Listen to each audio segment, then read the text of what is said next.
What's up YouTube, Scrap1165 again here. I have my Heraldic deck profile that I'd like to show you guys and hopefully get some feedback on. I think as of right now it's pretty decent, but you never know. Nobody's perfect, and we all could make slight mistakes that we might overlook when making our deck profiles, but I would just like to get a little feedback on it, so I guess I'll just jump right into deck list. And if you guys don't know the effects, just go ahead and look them up on Google or YGO Wikia, because I don't really have the time to go over what each and every one does. And if you're here, hopefully you already know what most of the Heraldic Beast cards do. So, anyway, jump right into it. Got 3 Heraldic Beast Leos, obviously best monster in the deck.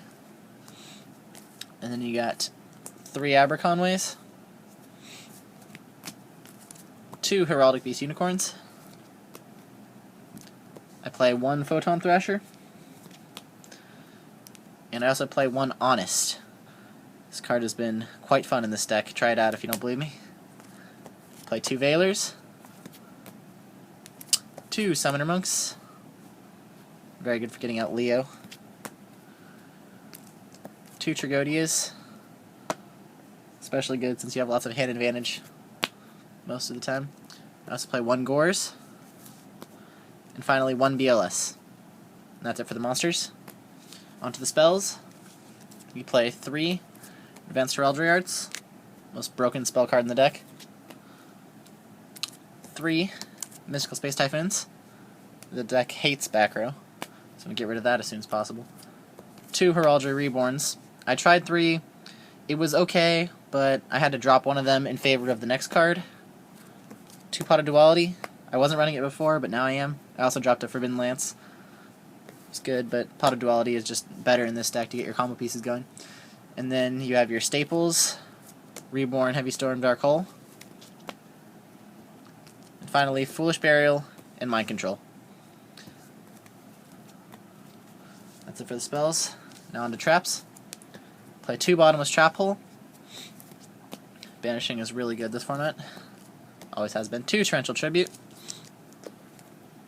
And finally, one of my most favorite trap cards that I have just recently started playing, and I'm loving it, especially in this deck. 3 copies of Xyzs Reborn. And some of you may think, why Xyzs Reborn? That card is terrible.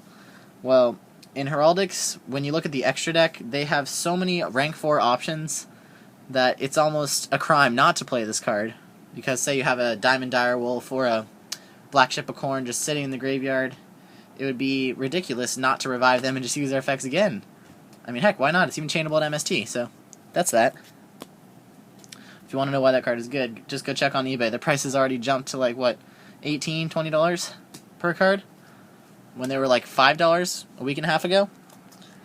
Anyway, onto the extra deck. I play 1 Gaga Cowboy, 1 Abyss Dweller, 1 Maestroke. Oops, can't see that.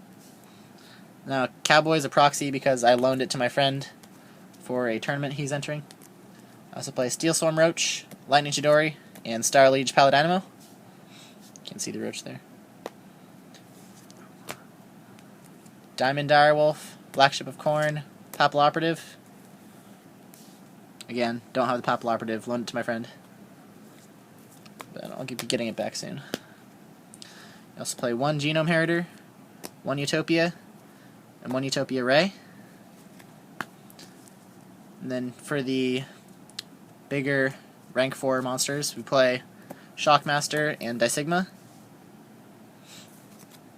Lastly, we play 1 Ally of Justice Catastor, simply because we run 2 Veilers, and on the off chance you want a monster reborn a Veiler for whatever reason, and synchro into this, but usually you'd rather go for a rank 4 play, but I don't know, Catastor is still really good. Now, another thing that might come up is, well, why am I not running the Volval Chain, or Daigusto Emerald, or heck, even Gemknight Pearl? Well, you see, Gemknight Pearl, I think it's a really good card, but I think it might be better once the Evil Storms come out, and Ophion's running everywhere, and it's just sitting there with its 25-50 attack, and you can't really get over it with anything other than Maestroke or Cowboy. But then again, they could just Veiler that, or Fiendish Chain it, versus Gemknight Pearl doesn't care about Fiendish Chain or Veiler. So I'm thinking, once Hidden Arsenal 7 comes out, and the cards are legal, I'm probably going to drop Utopia Ray, Roach, And heck, I'm probably just going to drop Utopia. Seems crazy, but I don't need it. In favor of these three. I mean, Laval Chain, this card is just so broken. Especially in this deck, to be able to just dump Leo instantly to the grave, and man, I just really like it. These cards are great, but play them when Hidden Arsenal 7 is legal. And if you want to test it now, be my guest. But yeah, that's the deck, and I'd love it if you guys could leave comments, rate, subscribe, whatever you want to do. And that's it. Peace.